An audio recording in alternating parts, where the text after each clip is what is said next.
তো গেছে ভিডিওর মধ্যে তো তোমরা দেখছো যে আমি একটা ভাইজির বিয়েতে আইছি। তো এই দেখো ভাইজিরে মায়ের কোল থেকে বিদায় জানায়া বিয়ের আসরে নিয়ে যাওয়া হইব। তো বিয়েতে যেমন আনন্দ হইচই মজা আছে, তেমনি অনেকটা মনে কষ্ট আছে যে একটা মেয়ে সারা জীবন যে বাড়িতে থাকে, যারা সাথে মানুষ হয়, বড় হয়, আনন্দ উল্লাস করে, তারারই একটা দিন ছাইরা অন্যের বাড়িতে অন্য মানুষরা আপন করে নিতে হয়। এই যে সময়টা প্রত্যেকটা মেয়ের কাছে খুবই কষ্টের এবং বেদনাদায়ক। তো তোমরা দেখো একটা মেয়েরে তার মায়ের কোল থেকে নিয়ে যাওয়া হইতাছে অন্যের ঘরে যাওয়ার লেগে।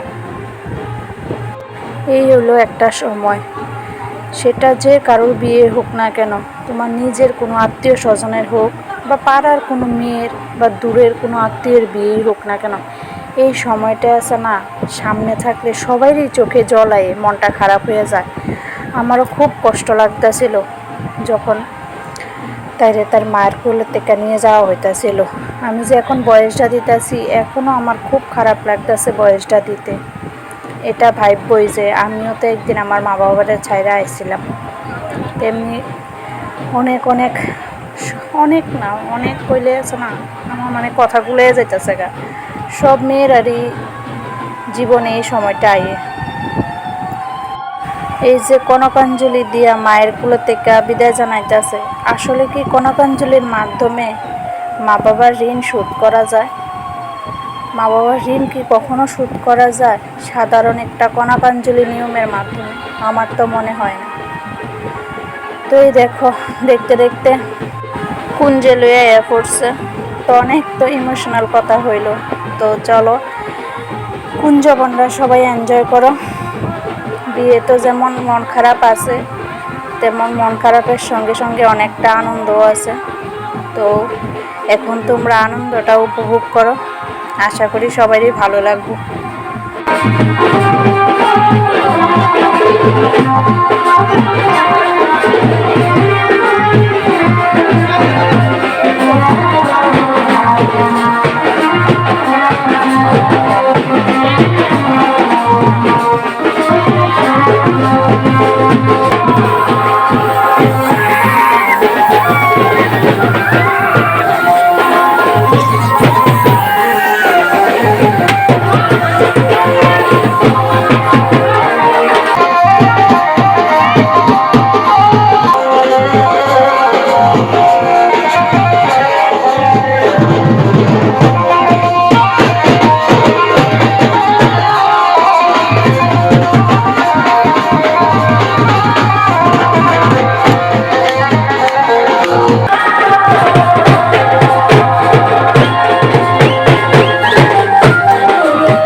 কুঞ্জ শেষ করে আয়া পড়ছে বিয়ের আসরে।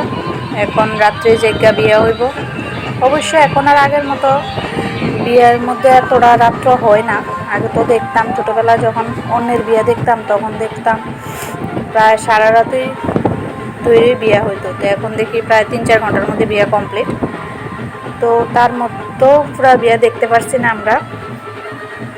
তো যতটুকু আসলাম ততটুকুই তোমরা সামনে তুলে ধরলাম। আশা করি সবারই ভালো লাগবো বিয়ের ভিডিওটা। তো চলো, আজকের ভিডিওটা যদি ভালো লাগে অবশ্যই একটা লাইক কমেন্ট, আর যারা এখনও চ্যানেলটা ফলো করছো না প্লিজ একটু ফলো করে দিও। দেখা হইব সামনের ভিডিওতে, সামনের মানে পরের ভিডিওতে। ততক্ষণে লেগে টাটা, গুড নাইট, ভালো থাকো, সুস্থ থাকো সবাই।